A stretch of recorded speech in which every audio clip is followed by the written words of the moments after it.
하나님의 말씀은 이사야서 43장 18절부터 21절까지의 말씀입니다. 한 목소리로 천천히 합독을 하겠습니다. 시작. 너희는 이전 일을 기억하지 말며 옛적 일을 생각하지 말라. 보라, 내가 새 일을 행하리니 이제 나타낼 것이라. 너희가 그것을 알지 못하겠느냐. 정령이 내가 광야의 길과 사막에 강을 내리니 장차 들짐승 곧 치람과 및 타조도 나를 존경할 것은 내가 광야의 물들을 사막의 강들을 내어 내 백성 나의 택한 자로 마시게 할 것이니라. 이 백성은 내가 나를 위하여 지었나니 나의 찬송을 부르게 하려 함이니라. 아멘. 기도하겠습니다. 하나님 아버지, 신년주일 첫 예배 주님 앞에 드립니다. 우리의 예배를 통하여 성삼위 하나님 홀로 영광 받아주시고 우리 모두에게는 한량 사랑과 은혜를 주님 허락하여 주시옵소서. 올 한 해 새 일을 행하시는 주님 앞에 쓰임받는 우리 모두가 되기를 간절히 소망하옵고 우리 구주 예수 그리스도 이름으로 감사하며 기도하옵나이다. 아멘. 인사 먼저 합시다. 새해 복 많이 받으십시오. 새해 복 많이 받으세요. 우리가 해가 바뀔 때마다 새해 복 많이 받자라는 인사들을 많이 나누지요. 근데 과연 복 있는 사람은 어떤 사람인가 한번 생각해 볼 필요가 있습니다. 작년에 어떤 아픔이 있고 상처가 있고 실패, 자욱이 있다 할지라도 과거에 매여 있지 않습니다. 어떤 고통 속에서 더 이상 계속 허덕이는 사람이 아니라는 말씀입니다. 그런 사람이 복 있는 사람인 줄 믿습니다. 다만 현실에 최선을 다하면서 미래의 소망을 향하여 끊임없이 나아가는 사람, 그 사람이 복 있는 사람인 줄로 믿습니다. 2021년을 며칠 남겨놓고 이제 새해 첫 주일 주보를 이렇게 만들다가 성경책 속에서 1999년도 주보를 제가 발견을 했습니다. 감회가 새롭더라고요. 고양시의 백송마을 복된 교회를 개척해서 시무할 때 만든 그 주보인데 교회 이름이 그 당시 복된 교회에서 그랬는지 제가 주보에 칼럼을 이렇게 계속 써놓은 게 있더라고요. 복 있는 사람에 대해서. 그래서 그 주보를 이렇게 섭장이 남아있기에 한번 살펴보면서 정말 우리 모두가 올 한 해는 하나님 앞에 복 있는 사람으로 살아갈 수 있는 그런 한 해가 되었으면 참 좋겠다라는 마음이 들더라고요. 첫째, 복 있는 사람은 영생을 주시는 하나님을 아는 믿음의 사람이 참으로 복 있는 사람인 줄로 믿습니다. 그들에게 분명한 삶의 목적이 있고요. 또한 규범이 있습니다. 뿐만 아니라 원칙이 있지요. 만약에 아무런 목적 없이 신앙생활을 한다면 그 사람은 맹신자고요. 목적이 뚜렷하다고 할지라도 사회의 어떤 규범과 도덕과 질서를 무시해버린다면 그 사람은 아마 광신자로 그렇게 낙인이 찍힐 겁니다. 그리고 이 두 가지 요소를 다 지녔을지라도 하나님의 약속에 말씀이 없다라면 그것은 미신에 불과한 겁니다. 교회는 열심히 다니는데 하나님의 말씀에 대하여 무지한 사람, 신비주의에 빠질 수밖에 없고요. 그 미신을 믿는 것과 별 차이가 없다는 것을 우리는 깨달아야 될 것입니다. 그래서 요한복음 17장 3절 말씀 우리 한 목소리로 주보에 나와 있으니까 합독을 하겠습니다. 시작. 영생은 곧 유일하신 참 하나님과 그의 보내신 자 예수 그리스도를 아는 것이니이다. 아멘. 참 하나님과 그의 보내신 자 예수 그리스도, 그분을 아는 것이 영생임을 깨달으시기 바랍니다. 여기서 안다는 말은 체험입니다. 그냥 지식적으로만 아는 것이 아니고 교리적으로만 믿는 그 믿음이 아니라 삶의 현장에서 끊임없이 그 하나님을 경험하는 겁니다. 그 하나님과 교통하는 겁니다. 그 하나님께 영광을 돌리는 믿음의 사람이야말로 하나님께서 찾으시는 믿음의 사람인 줄로 믿습니다. 그래서 저와 여러분은 정말 하나님을 알되 성경대로 바로 알 수 있는 하나님의 사람들이 될 수 있기를 예수 이름으로 축원합니다. 두 번째 칼럼이 복 있는 사람은 하나님과의 관계를 가장 소중하게 다루어가는 사람이다. 주님과 자신의 관계를 결코 흠집내지 않으며 도무지 주님을 거역하지 않는 사람을 가리킨다. 이성끼리의 사랑도 그 관계가 아름답게 지속되기를 누구나 꿈꾸고 있지 않는가. 부모 자식 간의 혈육의 관계도 불화하지 않고 화목하기를 누구나 원하고 있다. 이렇듯 인간 사이의 관계도 불편하지 않도록 하는 것이 아름다운 일일진데 하물며 나를 위해 고난과 모욕과 수치를 겸한 십자가의 죽음을 당하신 주 예수와의 관계를 아름답게 유지해 나가는 일이야말로 얼마나 아름다운 일이겠는가. 혈육이 있는 인간의 관계는 잠깐의 관계이지만 주님과 우리의 관계는 영원한 관계이다. 잠깐의 관계가 중요하다면 영혼의 관계는 더 말할 나위가 없는 것이 아니겠는가. 유일한 방법은 예수를 믿음으로 복종하는 것뿐이다. 오직 그분의 말씀에 순종하여 그날에 인정받고 칭찬받고 상급받는 믿음의 주인공들이 되기를 힘쓰자. 이렇게 칼럼에 쓰여져 있더라고요. 제가 이걸 읽어보면서 그 당시에 내 어떤 열심이나 노력을 가지고 목회를 최선을 다하던 시절이었는데 방향만큼은 잘못되지 않았구나 하는 것이 확인되어서 제 나름대로 굉장히 마음이 기쁘더라고요. 그렇습니다. 분명히 교회 열심히 다니면 저 사람 틀림없이 천국 갈 거야. 이렇게 우리는 간주를 하지요. 그런데 분명히 말씀합니다. 마태복음 7장 21절 주보에 있으니까 역시 한번 합독을 하겠습니다. 시작. 하늘에 계신 내 아버지의 뜻대로 행하는 자라야 천국에 들어가리라. 아멘. 분명한 말씀입니다. 근데 이 말씀을, 이 소중한 말씀을 정말 놓쳐버리는 그런 기독교인들이 너무너무 많은 것이 참 안타깝지요. 저도 한때는 하나님의 그 능력을 나타내면서 귀신을 쫓아내면서 그런 사역을 할 때 나는 천국에 당연히 들어가서 생각한 적이 있었거든요. 근데 하나님께서 깨닫게 하셔서 나란 존재가 어떤 존재인가 하는 것을 알게 하셨기에 그 많은 목사님들 앞에서 내가 이런 목회를 해왔습니다 라고 고백을 하고 하나님 앞에서 다시 한번 회개를 하고 그때 또 이름까지 개명하는 정말 놀라운 하나님의 은혜가 있어졌기에 저는 너무나 정말 그날의 사건이 감사하고 또 감사할 따름입니다. 세 번째 칼럼이 이제 언제나 하나님의 도움을 받는 사람이 그야말로 복 있는 사람이다라는 내용이 나와 있더라고요. 인간의 지혜와 능력이 놀랄만한 것으로 충분히 여겨질 수밖에 없는 그런 시대에 우리는 살고 있습니다.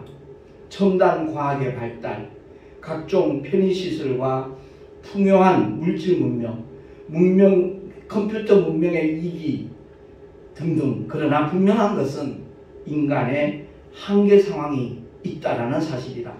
예측할 수 없는 각종 사고들, 교통사고, 가스 폭발, 항공기 추락, 건물 붕괴, 다리 붕괴, 각색 질병들, 특히 오늘은 코로나 때문에 오미크론 때문에 모두가 불안에 떨고 있잖아요. 그러나 종국에는 어느 누구도 외면할 수 없는 죽음이라고 하는 엄연한 사실, 이 모든 것들이 인간의 한계 상황이다. 바로 이때 하나님의 보호와 하나님의 도움을 받을 수 있다면 그는 참으로 행복한 복된 사람이다. 더욱이 죽음 너머에 있는 심판과 형벌까지도 하나님의 은혜로 해결받은 믿음의 사람이라면 그 사람은 영원히 복 있는 사람이다.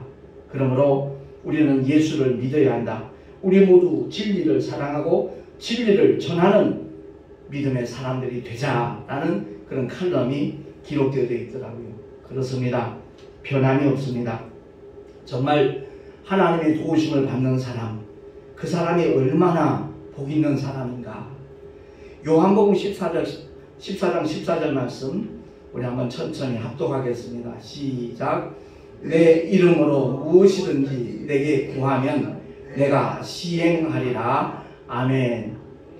지난달에 있었던 일인데 우리 교단의 이제 정경 총회장이신 김남신 목사님이 아파트에서 전원주택으로 이사를 했다 그래요. 그래서 참 축하도 해줄 겸 제가 또 그날 택시 쉬는 날이라 승합차를 가지고 그 남양주인가요? 여기가 양평 쪽에 갔어요. 근데 그 전전날 아주 폭설이 내렸죠. 근데 감사하게도 도로는 거의 다 녹았더라고요.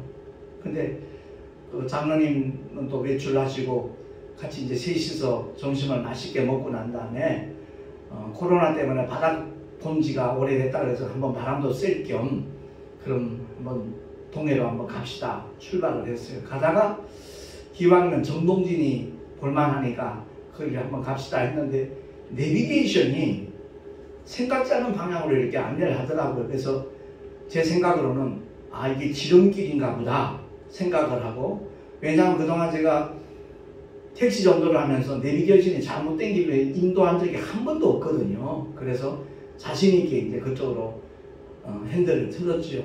근데 보니까 웬 터널 같이 조그만 게 하나 있어요. 그쪽으로 안내를 하는 거예요.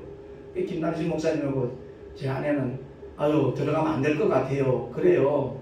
이제 협소하다는 거죠. 근데 이제 아내랑 다니면서 좀 좁은 길 같은 데도 제가 언제나 그 무사 통과한 적이 여러 번 있다 보니까 자신감이 있었지요. 그래서 아 괜찮다고 걱정도 하지 말라고 그러고서 들어갔는데 앞불사였죠. 정말 앞불사였습니다. 너무나 막막했습니다. 보니까 아예 바닥은 완전히 빙판길이었고 그냥 그 좁은 길로 가다 보니까 후진할 수 있는 방법도 없어요. 왜냐하면 바퀴가 헛돌이가 미끄러지니까 큰 사고가 날 것 같더라고요. 그때 제가 정말 내 입에서 나가는 말, 그 말을 제 아내가 옆에서 들었던 것 같아요. 주님 도와주세요. 그야말로 애절하게 외치는 그 한마디 굉장히 아내의 마음은 좀 짠하고 그랬던 것 같아요. 근데 정말 하나님께서는 어떤 상황 속에서도 주님의 긍휼을 구하고 주님을 찾으면 응답해 주시는 분이 우리 하나님이신 줄로 믿습니다. 그 레카차를 불렀더니 너무 호출이 많아가지고 2시간 이상 걸린다는 거예요. 현장에 오는 것도. 그리고 현장에 왔다 할지라도 레카차 갖고는 도저히 끄집어낼 수 있는 상황이 못 되었던 거예요. 그 판단은 바로 서더라고요. 레카차가 와도 안 되겠다는 판단이. 근데 그 기도를 그 짧은 외침을 하고 난 다음에 불과 2, 3분도 되지 않아서 그 터널 끝쪽에서 사람들이 6명, 7명이 오는 거예요. 그래서 야 정말 감사하다 마음이 들었죠. 그 사람들 보고 좀 미안하다면 좀 뒤로 좀 밀어달라고 6명에서 같이 힘있게 밀면 가능성이 있지 않겠나 하는 그런 마음으로 차를 이렇게 후진기아를 놓는데 꼼짝도 안 하는 거예요. 근데 때마침 식사하러 갔던 포크레인 기사가 이제 곧 올 거란 얘기를 누가 하시더라고요. 그래서 그분이 오셨기에 부탁을 했죠. 참 삭막한 세상이라고 그러지만 아직 우리는 정말 살만한 세상에 살고 있다 하는 마음이 들더라고요. 그 포크레인 기사가 큰 밧줄, 긴 밧줄, 한 번도 쓰지 않은 밧줄을 갖고 오라고 이제 얘기를 하더라고요. 그랬더니 일하시던 노동자들 중에서 2사람이 가서 밧줄을 갖고 왔는데 정말 아주 굵은 밧줄이에요. 그 한 번도 쓰지 않은 걸 갖고 와서 포크레인에 연결하고 그 승합차 뒤에 이제 견인할 수 있는 거기에다 연결해 가지고 당겨주기 시작을 한 거예요. 거기 벗어났을 때 그 마음은 이루 말할 수가 없어요.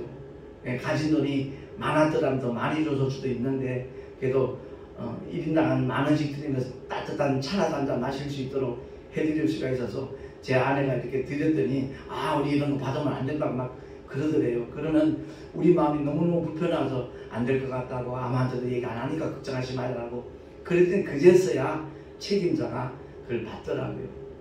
제가 그 사건을 치르면서 그런 생각을 했어요.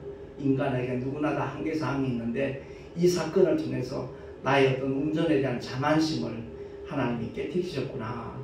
이런 깨달음이 오더라고요. 그렇습니다.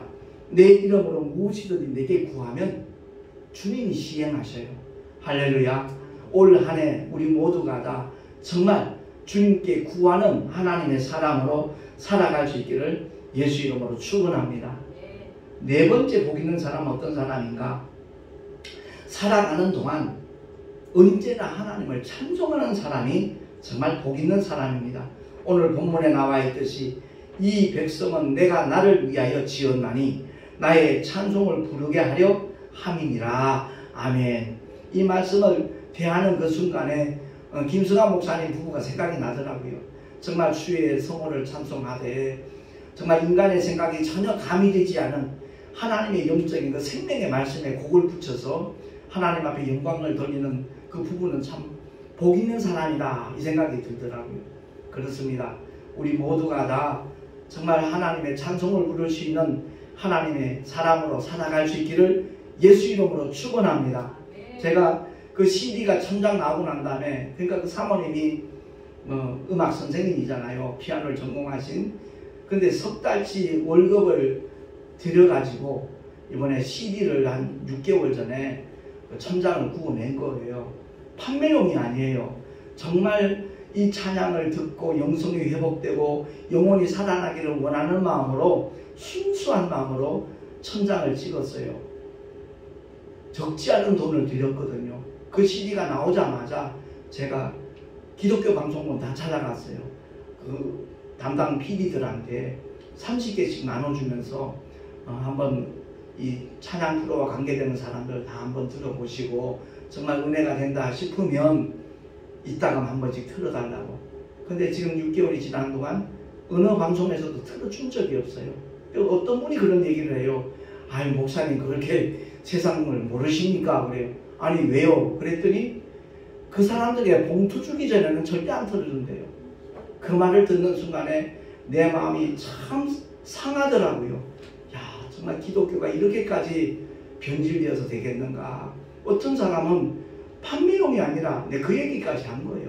이거 판매용으로 제작된 게 아니라 그야말로 한국교회가 영성을 회복하고 목사님들이 정말 그 말씀으로 다 한번 무장할 수 있는 찬양이기 때문에 우리 교단에서 행사할 때 그 두 분이 특송을 하면 목사님 대다수가 다 눈가가 촉촉히 젖어 있다.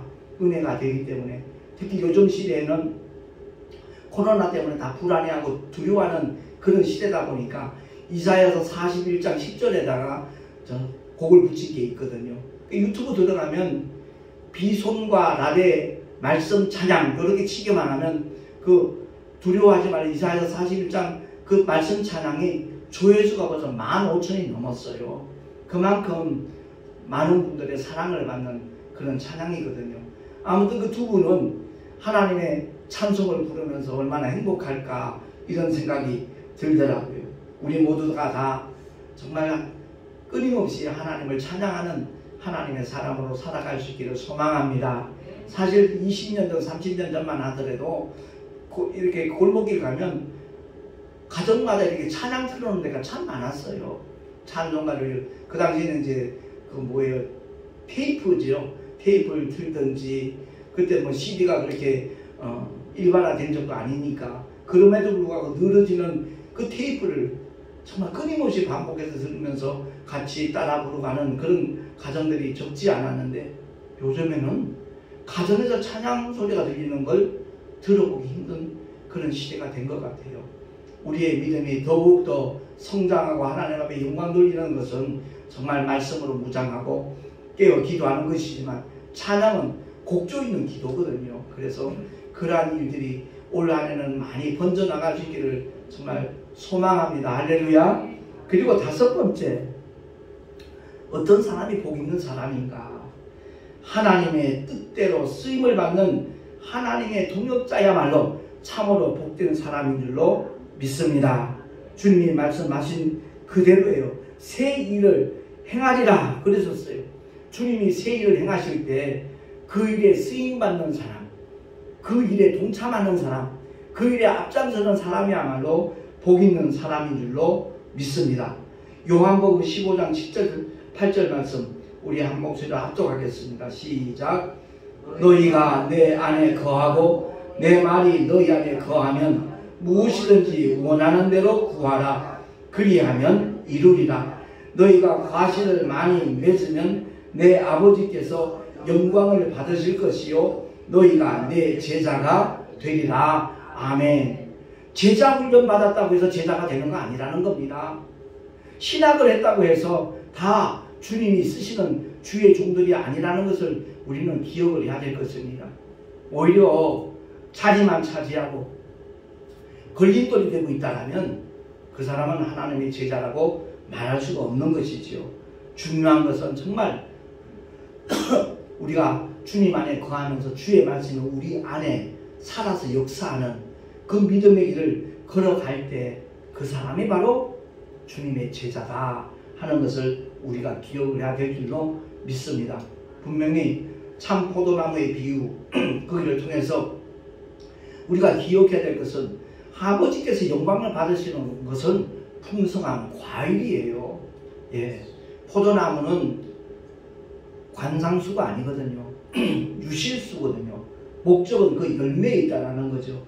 그러니까 우리는 정말 때를 얻든지 못 얻든지 하나님의 말씀을 전하는, 전파하는 그런 사람이 되어야 될 것이고, 만나는 모든 사람들에게 주님을 소개해야 돼요. 예수는 그리스도시다. 교회 다닌다면 그럼 당신 믿을 때 성령을 받았느냐? 바울의 인사법 그와 똑같이 첫 번째 인사는 예수는 그리스도다 선포하는 것이고, 두 번째는 믿을 때 성령을 받았느냐? 성령이 어떤 교리적인 지식이 아니라 내 삶의 현장에서 증거가 나타나는 사람, 그 사람이야말로 하나님께서 기뻐하시는 주님의 참 제자인 줄로 믿습니다. 빌립보서 3장 13절 14절 천천히 한번 합독을 하겠습니다. 시작. 형제들아, 나는 아직 내가 잡은 줄로 여기지 아니하고 오직 한 일, 즉 뒤에 있는 것은 잊어버리고 앞에 있는 것을 잡으려고 표대를 향하여 그리스도 예수 안에서 하나님이 위에서 부르신 부름의 상을 위하여 쫓아가노라. 사도 바울의 고백입니다. 그가 얼마나 많은 복음의 사역을 했습니까? 그럼에도 불구하고 그는 잡은 줄로 여기지 않는다 고백합니다. 구원의 확신이 없다는 얘기가 아니라는 거예요. 복음을 위한 수고가 만족함이 없는 거예요. 정말 주님이 내 생명, 내 영혼을 취하여 가는 그 순간까지 복음을 전하겠다라는 그의 믿음의 선언입니다. 뿐만 아니라 골로새서 1장 24절 말씀 한 번 더 합독하겠습니다. 시작. 그리스도의 남은 고난을 그의 몸된 교회를 위하여 내 육체에 채우노라. 아멘. 주님의 남은 고난이 있다는 거죠. 주님의 남은 고난은 다름이 아니라 우리가 십자가에 못 박혀 또 죽어야 된다 그런 의미가 결코 아니지요. 주님께서 자기 피로 값주고 세우신 교회를 위하여 우리가 어떤 헌신을 하고 어떤 충성을 하고 어떤 희생을 해야 될 것인가, 그것을 깨닫는 이 시간이 되기를 예수 이름으로 축원합니다. 1년 365일 지나더라도 단 한 번 주 앞에 정말 헌신 못하는 사람들, 수많은 예배를 드려도 주님이 기뻐 받으신직한 헌금 한 번 드리지 못하는 사람, 그 사람들은 주님의 복음과는 자기는 가깝다 말할지 모르지만 아직 복음을 제대로 만난 사람이 아니라는 거지요. 그렇습니다. 우리의 신앙생활 속에서 과연 나는 어떤 헌신을 하고 있는가, 어떤 충성을 하고 있는가, 또 복음을 위하여 나는 어떤 고난의 자리에 동참하고 있는가, 우리가 돌아보는 가운데 주님 말씀합니다. 보라, 내가 새 일을 행하리라 라고 말씀하고 있습니다. 그 말씀에 정말 온전히 관계되는, 정말 주님이 행하시는 그 사역에 동참하는, 그리고 아름답고 요긴하게 쓰임받을 수 있는 올 한 해가 되어줄 수 있기를 예수 이름으로 축원합니다. 우리 모두가 다 정말 언젠가는 이 세상을 떠나갈 것입니다. 분명히 주님 앞에서 정산하는 날이 옵니다. 눈에 보이는 이 세상이 결코 전부가 아님을 기억을 하고 평생 행복하면 얼마나 좋아요. 근데 영원히 행복한다면 뭐 말할 나위가 없는 거잖아요. 부자와 거지 나사로의 그 말씀을 통해서 꼭 기억해야 될 것은 그 당대의 모든 사람들이 정말 환영했던 그 부자는 이름이 없습니다. 근데 부자가 파티하고 내다버린 음식 찌꺼기 먹으면서 목숨을 연명했던 거지는 이름이 나와 있어요. 나사로입니다. 하나님의 위로라는 뜻이거든요. 개들이 와서 그 헌대를 핥아버리는 그 삶이 얼마나 참혹했습니까? 얼마나 비참했겠습니까? 지나가는 사람들마다 조롱했을지도 몰라요. 손가락질 했을지도 몰라요. 그러나 그는 그 참혹한 현실 속에서 하나님의 위로를 받았다는 거죠. 믿음을 놓치지 않았다는 거죠. OECD 국가 중에서 자살률 1위, 이게 말이나 되는 얘기냐고요. 거지 나사로의 삶의 자리와 비교가 되겠습니까? 그러니까 자살은 지옥 형벌을 앞당기는 행위라는 것을 정말 교회에서 다 가르쳐야 돼요. 아무리 충성을 했어도, 아무리 열심히 신앙생활을 했어도 마지막에 자살을 선택한다면, 극단적인 길을 선택한다면 그는 영원히 마귀에게 속는 것이고 영원히 꺼지지 않는 불못에서 영원토록 고통받을 수밖에 없다는 것을 교회에서 가르쳐야 돼요. 그리하면 힘들고 어려울 때, 한계 상황에 부딪혔을 때 주님 도와주세요. 누구처럼요? 소경 거진 바디메오처럼 다윗의 자손 예수여 나를 불쌍히 여기소서. 제자들이 시끄럽다 조용해라 잠잠해라 할지라도, 방해가 있다 할지라도 오히려 소경 거진 바디메오는 더 큰 소리로 다윗의 자손 예수여 나를 불쌍히 여기소서 소리쳤을 때 지나가시던 주님의 발걸음은 멈춘 줄로 믿습니다. 그리고 저를 내게로 데려오라 라고 말씀하신 그 순간에 좀 전만 해도 방해꾼이었잖아요. 제자들이 시끄럽다 떠들지 마라 잠잠하라 방해하던 제자들이 오히려 안내자가 되잖아요. 주님이 너를 부르신다. 그렇습니다. 우리 모두가 다 올 한 해 정말 새 일을 행하시는 주님의 손길을 바라보면서 그 주님을 기대하면서 주님 앞에 쓰임받을 수 있는 하나님의 사람으로 살아갈 수 있는 복된 한 해가 되기를 예수 이름으로 축원합니다. 기도하겠습니다. 하나님 아버지 감사합니다. 주의 말씀을 통하여 정말 다시 한번 깨닫게 하시고 결단하게 하심을 감사합니다. 결단한 자들마다 성령 하나님 힘주시고 능력 주시고 믿음을 붙잡아 주셔서 그대로 실행할 수 있는 은혜 위에 은혜까지 주여 허락하여 주시옵소서. 주님만을 바라보게 하시고 주님만을 의지하게 하시고 주님만을 기대하는 하나님의 사람으로 올 한 해 살아가게 하여 주시옵소서. 우리 구주 예수 그리스도 이름으로 감사하며 기도하옵나이다. 아멘. 교회 소식 주보를 참고하시기 바랍니다. 새해가 밝아왔지요. 정말 주님 뜻대로 순종하는 그야말로 복된 한 해로 만들어 나가는 우리 모두가 되시기를 부탁합니다. 우리 동선호회 교육자 원래 모임이 다음 주죠. 11일 날 오전 11시에 우리 송내 열방교회에서 있습니다.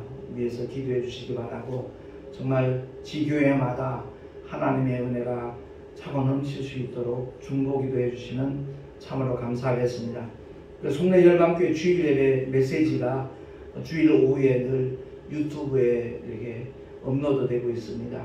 언제든지 정말 듣고 싶을 때 그 채널 찾으면 되니까 그 말씀을 통해서 끊임없이 우리의 믿음이 더 성장하고 견고해질 수 있도록 애써주시면 참으로 고맙겠습니다.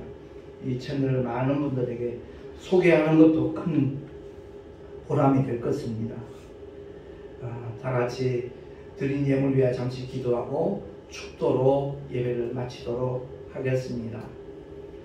하나님 아버지, 주님을 예배하면서 정말 하나님의 영광을 위하여 복음이 전파되는 일에 또한 주의 몸된 교회에 쓰임받기를 원하와서 귀한 예물들을 드렸습니다. 11조와 여러가지 모양의 감사 예물을 드립니다. 선교 헌금을 드립니다. 또한 택시 전도에 동참하는 아름다운 예물들도 있습니다. 주일 헌금도 주님 앞에 드렸사오매 아버지 기쁘시게 흠양하여 주시옵시고 드리는 손길들마다 참으로 복 있는 사람들이 되게 하여 주시옵소서. 이 예물이 쓰여질 때 오직 주의 영광이 드러나게 하시고 하나님의 거룩하신 영원한 생명이 모든 사람들에게 전하여지는 귀한 사역에 사용되게 하여 주시옵소서. 주 예수 그리스도 이름으로 감사하며 간절히 축복하며 기도하옵나이다. 아멘. 이제는 우리 구주 예수 그리스도의 크신 은혜와 하나님 아버지의 영원하신 사랑하심과 보혜사 성령 하나님의 내주교통 인도하심과 축복하심과 교통하심이 진실로 신년 예배를 드리면서 보라 내가 새 일을 행하리라 말씀하신 주님의 뜻에 정말 동참하는 우리가 되리라 결단한 하나님의 사람들 머리 위에 그 가정과 자녀들과 또한 경영하는 모든 일들과 주께서 피로 각종으로 세우신 주님의 모든 교회들 위해 지금으로부터 영원토록 함께 있을지어다. 아멘.